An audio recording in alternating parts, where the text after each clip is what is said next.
Hello, YouTube.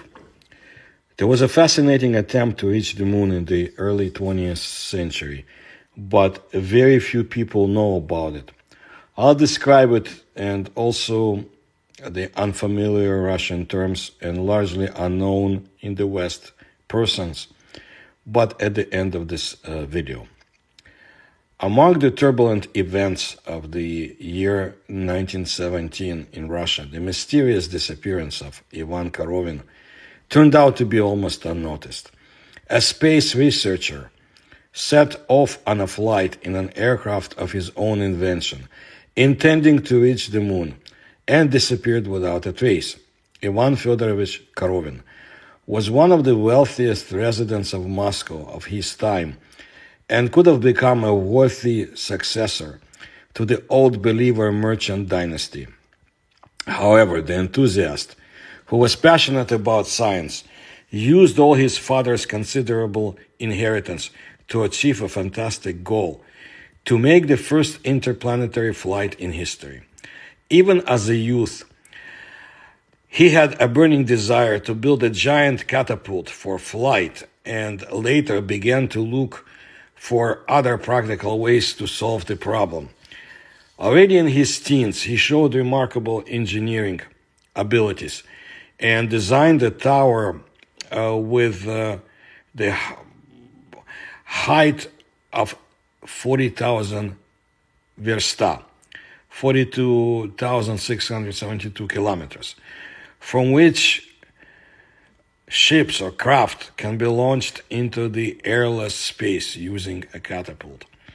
The troposphere is located at the altitude of up to 15 kilometers from the Earth's surface.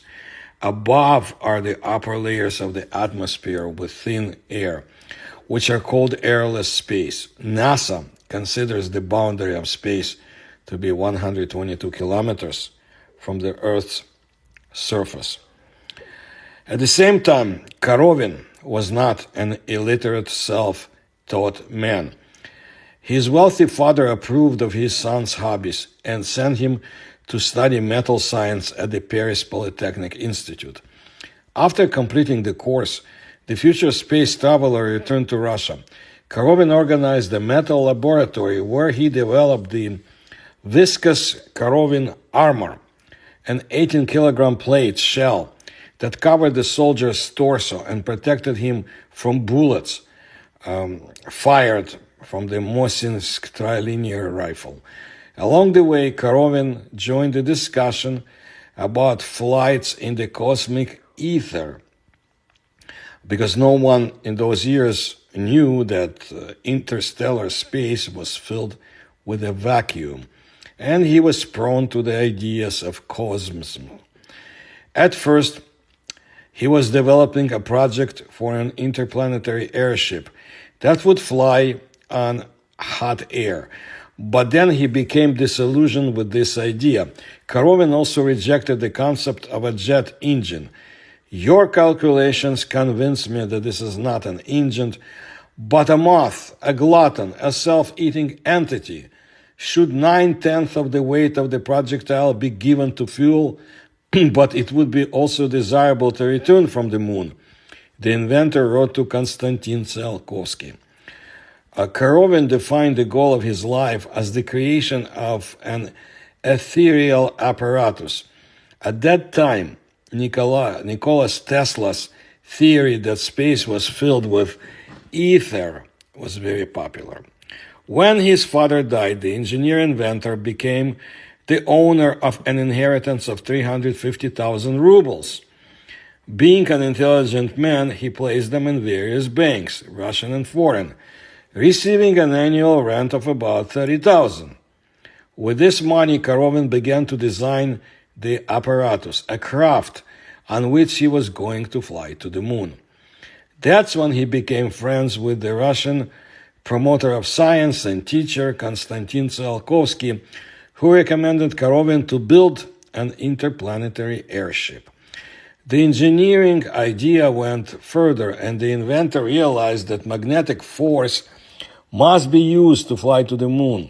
He decided that the speed of propagation of electromagnetic waves exactly corresponds to interplanetary distances. Korovin believed that magnetic poles can attract or repel apparatuses created from multi-pole magnets.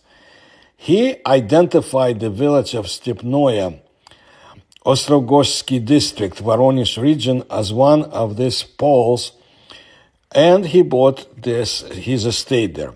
In Stepnoye, Ivan Fedorovich was building a workshop to create this airship, smelting ore from the Kamchatka mine and generating electricity from his own wind farms.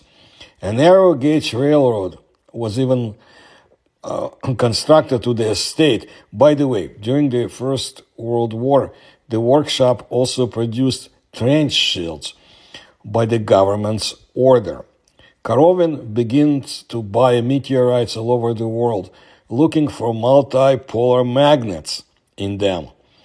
From 1908 to 1916, he organized several expeditions to Kamchatka to extract new unknown metals from geyser salts, conducted geomagnetic research all over the Earth, including Antarctica, acting as a co-investor of the famous Scott expedition.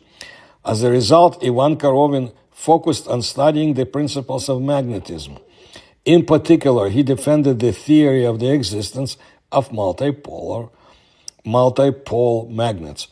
After melting a special ore that he brought from Kamchatka, Korovin constructed an aircraft from the resulting metal, which, according to him, was supposed to rise into the air using electromagnetic waves. At the same time, the craft could allegedly move in any direction, regardless of the external environment, and be controlled by a special steering wheel. After the tests, Korovin promised to hand over all his secrets to the new Russian state. At that time, the Tsar had abdicated, and the democratic provisional government was in control of the former empire. In August of 1917, Korovin announced the end of work on this ethereal airship.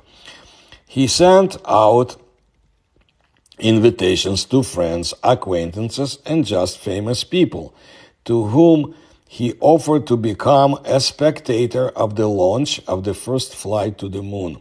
Thus, the Russian writer Alexei Tolstoy was among the invited guests.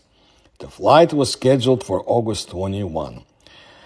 Korovin chose his own estate Stepnoye in the Voronezh province as the launching pad, where, as I said, in his opinion, one of the Earth's magnetic poles was located. After gathering his friends, Korovin told them that he had set up a cabin inside the aircraft with a 2-week supply of air. Inside, there was an armchair bed, a folder with writing materials, and a supply of provisions. The ethereal traveler intended to observe the flight through the porthole. For the first time, Korovin expected to climb to an altitude of 100 versta.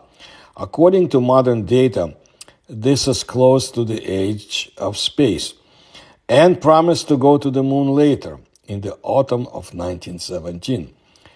Russian history researchers describing further events refer to an article by journalist Dragunov, published in the issue of the newspaper Provincial Gazette, dated August 10.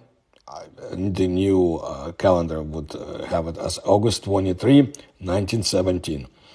By controlling the magnetic rudders and sails, you can make the apparatus move in the right direction, up, down, to any of the cardinal directions, without requiring any coal, firewood, or gasoline.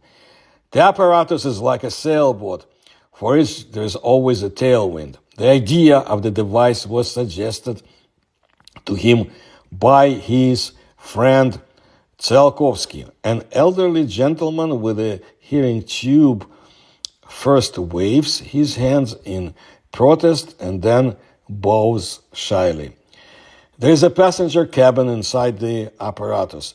The size of a comfortable compartment contains everything and ethereal traveler might need: an absolutely transparent porthole window, an electric lamp, an armchair, a log with writing materials, hygiene products, a supply of food and drink, and most importantly, air for 2 weeks.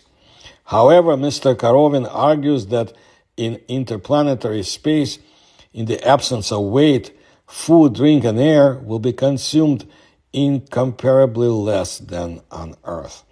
The cabin is completely protected from both severe frosts and the hellish heat that reign in the sky at the same time. He intends to climb to an unprecedented altitude of 100 versta, after which he will return to Earth. The device needs to be improved, and therefore I will go to the moon later, perhaps at the end of autumn, the inventor promises. He hugs his friends and goes into the cabin, locks the door from the inside for a long time. The door is arranged like the hatch of an underwater vessel and is tightly pressed to the surface. Suddenly, the apparatus rises into the air completely silently. Now he is at an altitude of 10 sajan, 20, 100.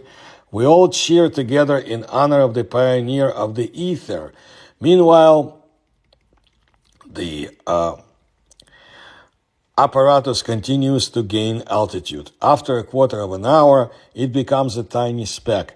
The observation is carried out through spotting tubes placed on tripods in advance and through binoculars. We use the field phone to contact Mr. Korovin's assistant, who is located 5 versta away from us. He and another assistant, who is on the terrace of the estate, check the data and after performing special calculations, report that the apparatus has reached the altitude of 15 versta, a world record. But this is just the beginning. The ascent is not over. The audience is refreshed with tea and coffee. The altitude of 100 versta has been reached, and now Russian Icarus is climbing higher and higher. Finally, by midnight, he rises so high that even a telescope is powerless to find him in the starry sky. We're waiting until morning. We continue to wait and hope. End of the article. It is not known what happened to Korovin next. He did not return, and the flying apparatus or craft could not be found. According to one hypothesis, the first space explorer lost control and was swept away from our planet. According to another, Korovin did not even rise to the announced altitude and crashed in a deserted place. Witnesses saw Korovin's glowing airship rising higher and higher into the air until it became completely impossible to distinguish it. The explorer did not return to the Earth. The search for him on the territory of several provinces did not bring results. Skeptics point to the mythic features inherent in this story. If Korovin really invented a previously unknown principle of aeronautics, then why didn't he conduct demonstration flights at a safer altitude, at least from city to city? It is possible that the design that he came up with was an ordinary balloon, and having risen to a great altitude, the pilot lost the ability to control it. However, it is noteworthy that the idea of creating an airship for traveling to the moon has significantly outlived Ivan Korovin. In 1928, rumors attributed the construction of such an apparatus to Konstantin Tsiolkovsky. The scientist was supposedly conducting experiments with metallic zeppelin. Perhaps it was about the embodiment of his early project of a rigid cargo airship, or perhaps it was already about testing the first rocket.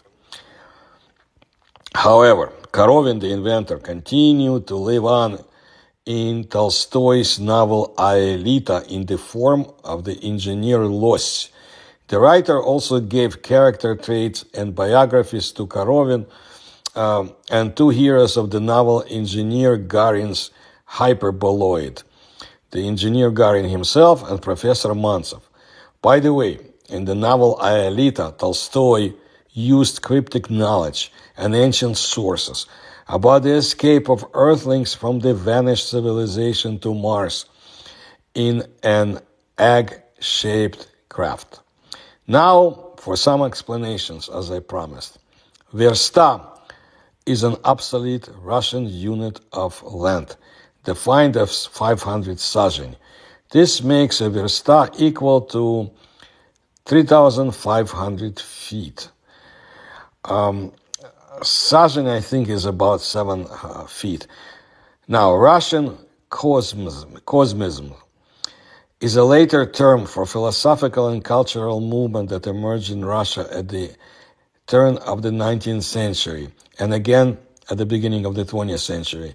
There was a burst of scientific investigation into interplanetary travel, largely driven by fiction writers such as Jules Verne and H.G. Wells, as well as philosophical movements like that Russian cosmism. It entailed a broad theory of natural philosophy combining elements of religion and ethics with a history and philosophy of the origin, evolution, and future existence of the cosmos and mankind.